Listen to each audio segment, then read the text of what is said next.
Hello, hello, hello. Welcome to the live stream. So glad to have you in the house with me tonight. It's going to be a good one, y'all. I am Florence Donald and I am here to get the party started. So let's just talk about some things like knowing what you want to achieve and having that make it easier. You set your priorities and align with those objectives and understanding the impact and the urgency of things that are on your list makes it easier for you to decide where to start and where to allocate time and where to allocate resources. Being clear on your strengths and your own limitations, making it easier to decide when to get help. I did that today. What help is necessary, and even this is it, having a solid task management system and understanding the skills makes it easy for you to set up your daily, weekly plan. At the end of it, it means something pretty simple, and that is just using these tips to move your life forward and achieve what you want to achieve. And tonight, I'm going to share with you 4 keys or 4 tips that I use to address each of these 4 areas. So I'm glad to have you in the building with me tonight.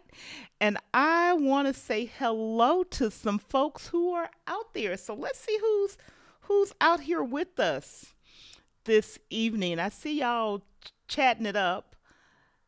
Hello, David Hunt, and I got some help from you today. And thank you for saying hello to Frank. And hello, Frank, one of my moderators here in the building, who also happens to be my best friend in the world. Of course, Frank, and thank you for waving at me as you drove by today. And then I'm going to say hello to Roy. Roy, awesome. I see you out there doing your thing. So glad to have you. And Gretchen, it is so nice to have you here with us. It is so nice to have you here. And the man who I put all the blame on for putting me out here, Mr. Walter Strong the third, from the Huddle with Walter Strong the third, is in the building with us. And I'm sure other folks are going to be joining in as we move along this evening. And if you are listening and you're not chatting up with us, letting us know you're out there, welcome. Welcome to the Live Tribe, the Friday night Live Tribe. Thank you for being here, and I'm excited that you are watching. Maybe you're cooking or helping the children with, hanging out. It is, I call it summer break, but that's not what it is. Spring break. Spring break with a lot of students right now. So parents, you are dealing with students out of school right now. I understand completely. Completely, completely, completely. So welcome. And if you don't know me, I am Florence, and this is Purposeful Productivity. And what I do is I help leaders remove the friction, eliminate the productivity friction points in their system so that you can achieve your goals, your purpose more easily.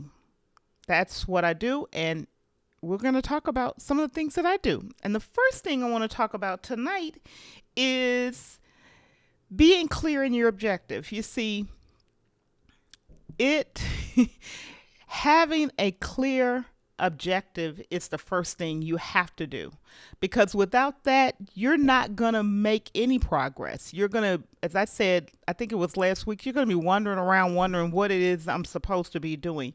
So get clear on what the objective is. It is not everything you can think of. It is not the 1,000 list of things on but the one thing that you're going to focus on this week or this day. Whatever that objective is, get very clear about what it is. I'm going to give you some examples from my own life. Again, I say I do this. So this past weekend, I wanted to get some of my links straightened out. So my objective was I had a list of links that I wanted to get straightened out. That was the clear objective for me. It wasn't anything else. It wasn't setting up anything. It was just this one objective. So getting clear and will help you make decisions about what to do.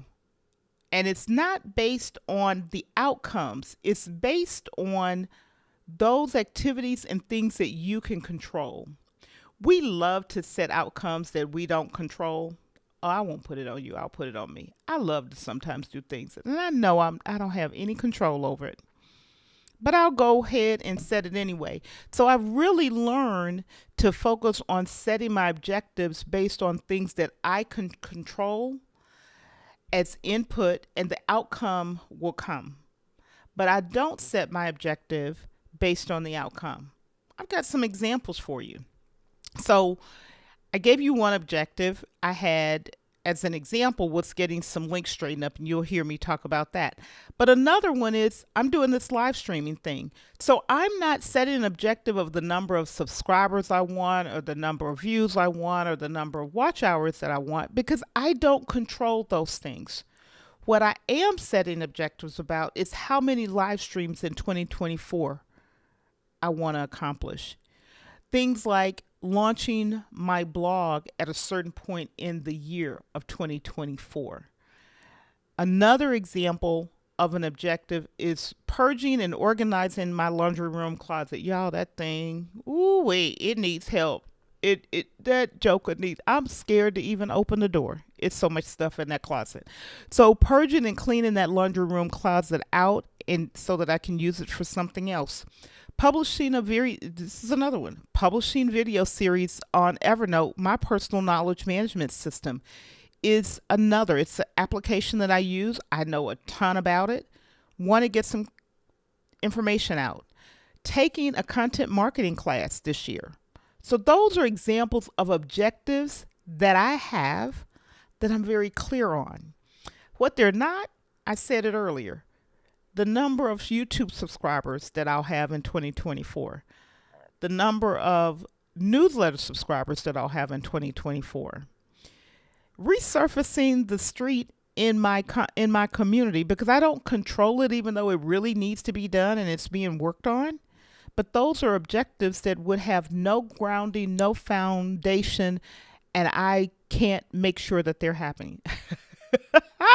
Gretchen, I see you, lady. I see you out there. I may need to use you in one of mine. She says, cleaning crazy closets is one of her superpowers. Okay, all right. Hello, Mr. James Hicks. Thank you so much. So Nightbot is not going to get mad at you tonight. You helped me, right? Knowing when to ask for help. We'll talk about that later. But you helped me get rid of whatever it was doing to scream at people and put them in timeout. And it came after you, of all the people. And then earlier, I got some help from David Hunt. And if you type the word equip in chat, it will put in your YouTube channel right in chat and let people know how to connect with you. So if you're interested, go ahead and type equip in chat, and your channel will show up for everyone to be able to just click on and know how to find you. Thank you, David. And thank you, James Hicks. Y'all, my Nightbot buddies, helping me with that stuff.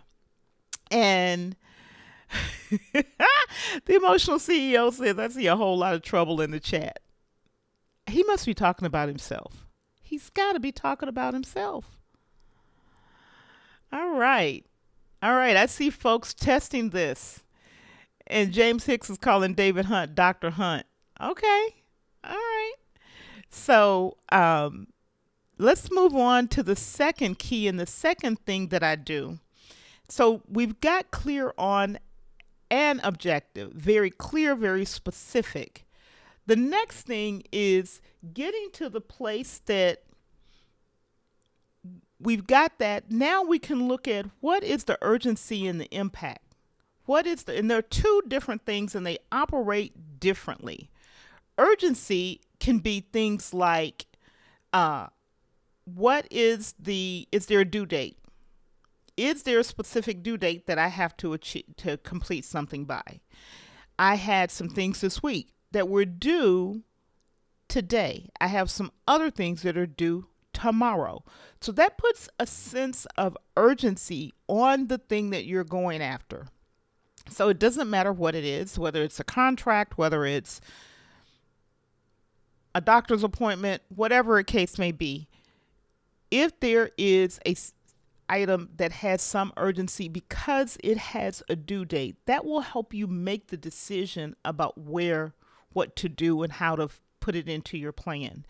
The other, however, is the impact. There are times when you have something that you think is urgent, but the impact of that urgent thing is really insignificant and won't make a difference for you.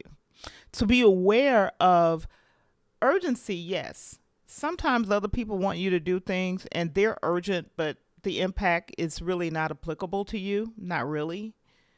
It's other people's sense of urgency. Now, let me just say this. Don't go overboard. I don't want anybody to get in trouble in their household saying, Florence said I don't have to pay attention to you. Don't do that. Don't do that. But at the same time, be aware of the decisions that you're being asked to make and the activities you're being asked to engage in terms of their impact. Is it going to move the needle, as the saying goes, the needle forward? Is it going to help you achieve something in an area of your life that's important, whether it's friends, family, neighbor, coworkers, business associates, community service? Is the impact significant for you? Give you a couple of examples. I'm using these from I had a board meeting on Tuesday. So the impact of me going through that 200-page board packet was going to be important because we were making decisions about the organization that I needed to be ready to make a decision when I walked into that board meeting on Tuesday night. That had a big impact.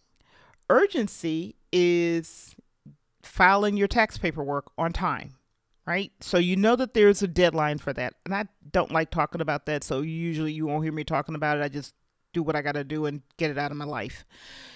A doctor's appointment, depending on what your medical state is, a doctor's appointment could be super urgent and it could be high impact.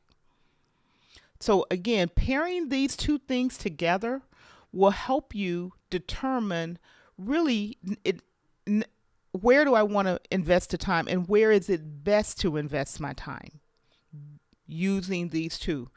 I'm clear, but based on those, are they... David Hunt, if you don't stop typing to quit. See, you distracted me. But based on those, it will help you make a decision about what's really the most productive thing for you to do. Moving on to number 3.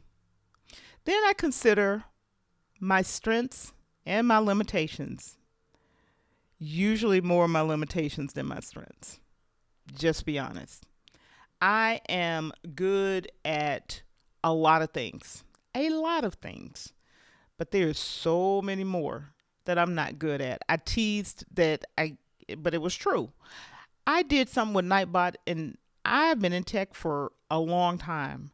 I could not figure out what that thing had done. And then, so I had to call for help. So that was a limitation. I didn't understand it, even though I had watched the YouTube videos and read the help. I didn't see what I'd done. Then, like tonight, I asked for help because through the same process, this is a limitation. I wanted it to be you, my audience, the community, to be able to share your channel with others who are here you may just be meeting for the first time. And that was important to me, to be able to help support you in a small way. I got help doing it. So my limitation was Nightbot was confusing my brain. There you go. But if you may have other strengths, Jesus, I can't even talk tonight. Gretchen said cleaning crazy closets was her superpower. It's not my superpower, but I got to get it done. But understanding where you have strengths. If you are a phenomenal graphic designer, then that's a strength. But maybe that's a strength, but figuring out computer software is not your strength, right? That helps you decide. This is what it helps you decide. Where do I invest my individual time, and where do I reach out and ask for help or get support? Whether it's phoning a friend. Today I had to phone a friend. Whether it's phoning a friend, or it's reaching out to your community, or attending a class, or sometimes it's simply outsourcing some work. Example, if you need to do some maintenance in your house and you don't have those skills, you're going to call a plumber, an electrician, a carpenter, a painter, or whatever. But if you are really good at that stuff, you'll do it yourself. Those strengths and those limitations are factors to consider when making decisions about what's important, what am I going for, where am I going to invest my time and my energy. It's time, it's energy, it's other resources. Most people, I'll say this, commonly, I won't say most people, commonly, the thing that we think about first is how much is it going to cost? What's the price? I submit the price you pay cash out of your pocket many times can be insignificant to what you pay in terms of time. You can make more money. You can't get more time. Once the time is gone, it's gone. So that is those limitations and constraints and strengths will help you make decisions to allocate your time and your resources in a way that makes sense. If this is making sense to you, put a 1 in the chat so that I know that it's making sense and I'm not talking crazy at the side of my neck to you. Because these are things that I think about when I'm making decisions. The community is having too much fun. I'm going to go back here and see what Gretchen is talking about. She says, maybe if I put my desk in a closet, I might be able to keep it clean. Girl, that is that not a word? That, yes, I'm right there. I'm right there with you. And then she says, I did not know you could do that with Nightbot. Learn something new every day. I'm glad you learned something new, and the person who can help you set it up is David Hunt. So you may want to connect with them because I was confused as all get out about that thing. And Walter says, Professor Hicks always teaching even on the spring break. What is, yes. Oh my goodness, Gretchen. James Hicks, have you been teasing Nightbot? Nightbot was not happy with James Hicks last week. He put him in timeout. I was like, how rude of you, Nightbot, to do that.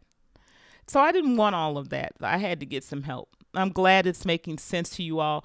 Yes, if you have questions, you're putting your comments in, put your thoughts in as well. If you have ideas, things that you do, share it with the community so that we're all coming up together. And if you have a question, put a question, a Q colon in front of your question. I would love to have you ask a few so that I can answer them.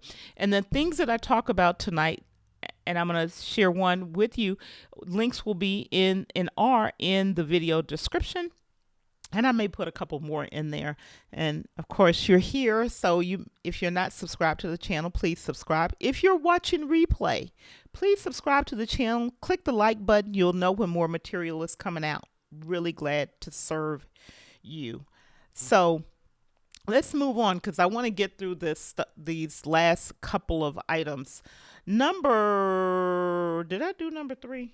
Yeah. Number 4, the last one, is practice core task management skills. This is where understanding what those core skills are that you practice will make the difference. You're making decisions. You know what you're going for. You know what you have strength to do. You know where you need to get help, right? You know all of that stuff. Now it's down to making it so that you will actually execute. And that comes down to understanding some core task management, or as I like to say, management skills. I'm going to go through a couple. We can talk more. One of them is knowing how to write action oriented tasks. And a good resource for you is a handout that I prepared last year, and it's still available. You can go to florencedonald.live/getnow, GETNOW, one word, get now, and grab it. It's called uh, verb task for action. And what it is are samples and ways to know and what verbs to use when you're writing your actions or your tasks down so that you're making them very actionable. I've watched and I've done it myself. People will write down a word, a couple of words, and then we go back and look at it and we're trying to figure out what was I thinking? What am I supposed to do with this? So Verbs for Action, it's a resource. It's short, but it's just a cheat sheet of verbs that I've used over many years, and I just put it in a quick little resource so that you can grab it and use it. That's one, knowing how to write your tasks so that they're very specific. They're physically things that you can do. They're not outcomes, they're not ideas, they're not nebulous. They're very specific and concrete. So that's one. Another one is have a morning routine where you look at your day before it starts, and an evening routine so you close down the day, you know what you completed, and you know what you want to complete. James Hicks is good for this. He writes down his top 3 frogs at night. So in the morning, he gets up and focuses on those top 3 things. I use the top 3 list as well. So write those down. If you have a notebook, if you use the Apple Notes app on your phone, if you use sticky pads, whatever you use, if you just, use a sheet of paper, but write down very concrete task to execute the very next day when you get up that you're going to focus on.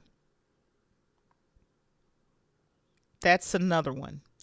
Another one is knowing how to break large tasks into small bite-sized chunks.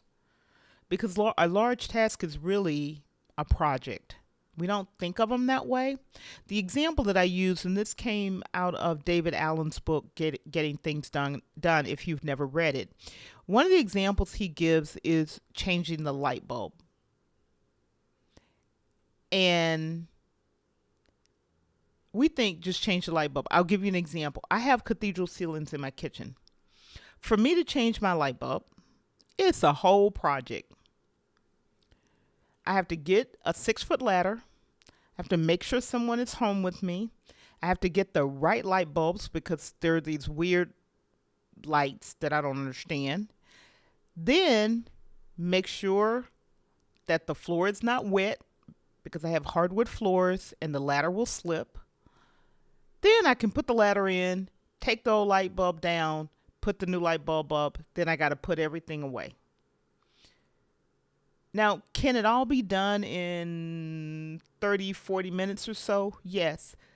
But if I just say I'm going to change the light bulb and I'm standing there looking up, that light bulb is not going to get changed. If I don't have the right light bulbs, if I've loaned someone my ladder and don't have the ladder back.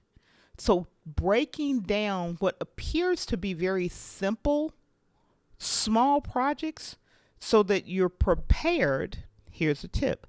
Preparation, you're prepared to execute. You're not getting ready to execute. You are prepared to execute when you get to that thing.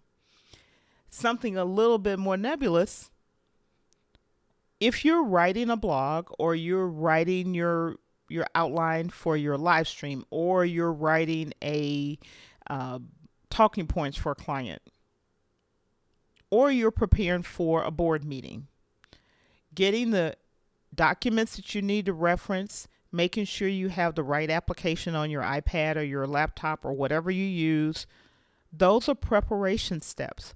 physical things that you can break down, do them in small chunks. So when you get ready to execute on that task, you can just simply go and do it, and you're not having to stop in the middle and say, oh my goodness, I don't have this. Oh my goodness, where is that? Oh, I got to go find this. Oh, I need this website. Let me go find the link to it. Let me click it. Let me log in. You've done all of that setup and preparation ahead of time. So those are the 4 tips that I have for you tonight. Number 1 is be clear in what you want to achieve in your objective. Number 2 is pay attention to urgency and impact of whatever that objective is, because they both matter. Number 3, think about your own strengths and your own limitations. We all have them. We're not perfect and great at everything, and we're not terrible at everything. So it's a balance. And the last one is practice just some simple core task management skills. I outlined a few. If you want more, feel free to reach out to me. You can hit me up in the community. You can leave a comment in the comment section, and I'll be glad to answer. So we got some folks here making still comments. Gretchen says, James Hicks is at that top frogs list from Eat That Frog. Oh my goodness. Okay, I'm not sure about that. Roy says frogs are the task you don't want to do but have to do. Not always. Sometimes. Sometimes they are, but sometimes they're not. For me this week was I needed to get some serious documents done this week, and they were due today. I had to turn them in today. Those were frogs. So other things got put on the back burner and didn't make it on my priority list for this week, because these were the priorities because they had urgency and they were important. They were impactful to get them done. And so sometimes they're not things, and I wanted to do this. So this is an example where these are things that I actually wanted to do. Sometimes for some people, they are things that you don't want to do. But many times they're just things that you to get done. So Roy says, I am usually confused about what I was thinking, even when I write a paragraph about something I am doing. Roy, you and I need to talk. We need to talk. Let's see what we can do about that. Because if you are writing and you're still unclear, we need to think about what it is happening there. So if you have a question, please put a Q colon in front of it and ask your question. And if this was useful to you, let me know. If you have comments later, feel free to leave a comment in the comment box. If you want the links that I referred to, they're in the description down below.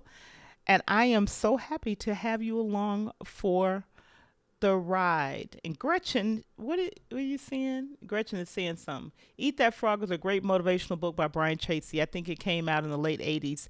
Yeah, it came out in the 80s, I believe, as well. It's actually right here on my shelf, but I'm too lazy to get up and walk over there and get it. I did. I said too lazy. Yeah, I'm too lazy to get up and go over there and get it. But it's right here on my bookshelf. All right. I think we have covered the core information tonight. So what I'm going to say to you is make sure you watch the video that's going to come up here next and go out and execute on your objectives. And I'll see you around these digital streets or in the next video. Have a great evening.